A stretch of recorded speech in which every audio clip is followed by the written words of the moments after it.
If you're coming across this video, I want you to sit back and watch this video to the end. Like, if you've been struggling on how to make a very large quantity of jollof rice, then I want you to sit back and watch this video. So I'm going to be showing you step by step on how you can achieve this look of jollof rice you're seeing here. And in total, I'm dishing out this food for 150 guests. Yes, so let me show you how I made this rice you're seeing here. First of all, you're going to get your pan, then you're going to set your pan on heat. So for this, I'll be using the vegetable oil used in frying my protein.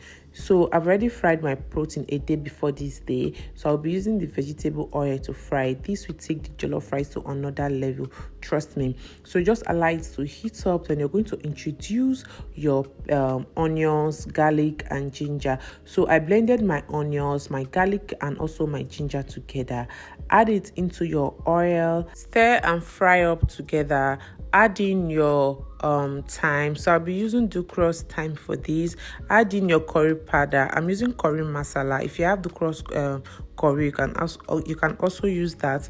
Add in your curry, stir and introduce your bay leaf into it. So immediately adding your bay leaf, you're just going to fry everything up for like 30 seconds. Then when you're done with that, you're going to add in your tomato paste. For the tomato paste, I'll be using Derica. The tomato paste I normally use is either I use Derica or I use Saint Rita. You see that Saint Rita, that is a go-to for me tomato paste, because that tomato, it doesn't slap. It's very red in color, and trust me, I just love everything about that Saint Rita. So if I couldn't get Saint Rita, I prefer using Derica. So I will be using 400 grams of this Derica. This one you're seeing here, I'll be using 5 sachets of it. So I'm going to add in my tomato paste. I'll go ahead and I'm going to fry everything up together until it looks like this. Then I'm going to introduce my jollof mix. So this jollof mix has already been prepped a day before this day.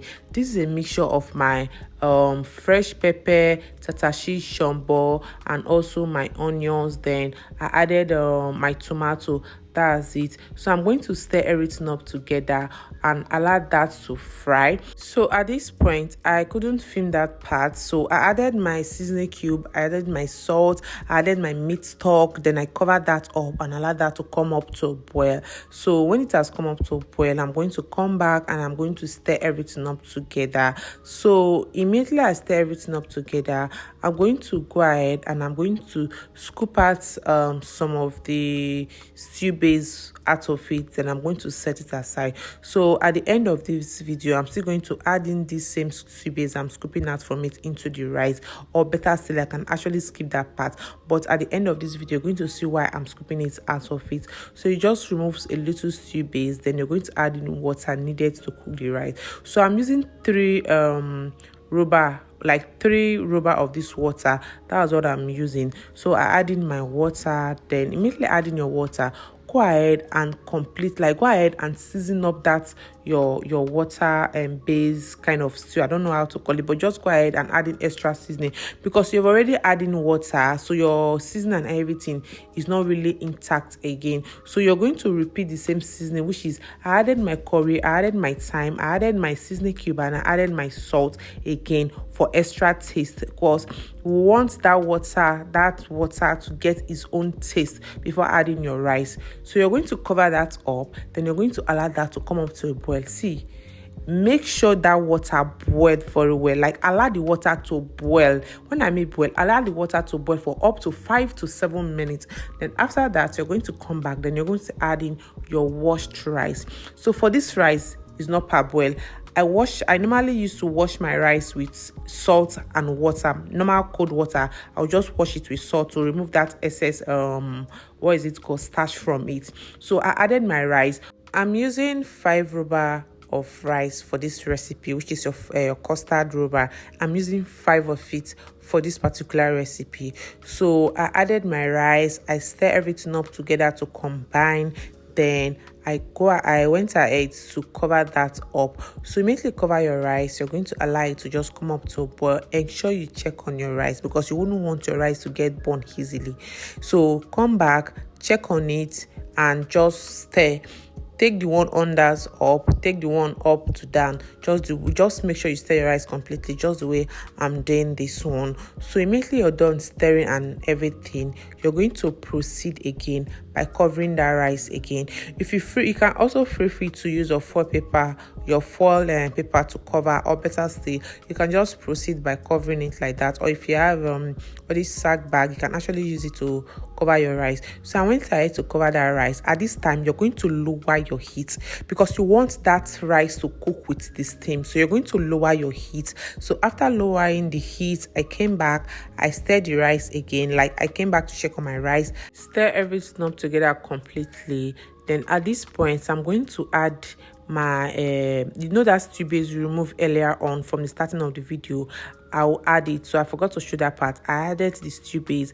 I added some chopped tomatoes, onions, pepper, and that's all. Feel free to use add any other thing. You can actually add spring onions at this point also. So I'm going to cover that on that same low heat again. Then allow it to just stay for like some minutes. Then after that, I came back, then I stir everything up together. I know you might be wondering that the rice is okay now. See, I like my jollof rice to be very red, like not too red but kind of red, so that when you see the jollof rice face, you know, okay, this rice things cash and well. So I came back, I stir everything up together. Then when I'm done with that, I cover that up again. At this junction, you're going to smoke your rice. You see how this smoke is coming out from this rice? That is how your rice is supposed to look like.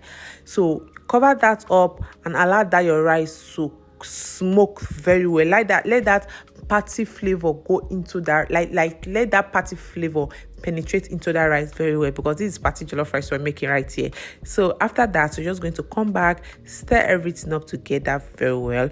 At this point, your rice is ready. If you want to adjust with your what is it called, if you want to add some bell pepper, like your green bell pepper, you can feel free to add. But at this point, your rice is ready. Like this rice, you see this rice tasted so good, this rice, and it fed 150 persons comfortably. So to achieve that, you'll be giving out 2 scoops of this particular spoon, and if you're making it in a takeaway pack, it will be 750 ml. Then if you're making it in a plate, or kind of you're dishing it in a plate, 2 of this spoon is still okay. Then if you want to make it 3 scoops, then you're going to cook half bag of rice, or half bag and extra half custard, then you're good to go. So I want you to share this video, like my video, follow my page, subscribe to my YouTube channel, and please share my video. See you in the next video, guys. Bye.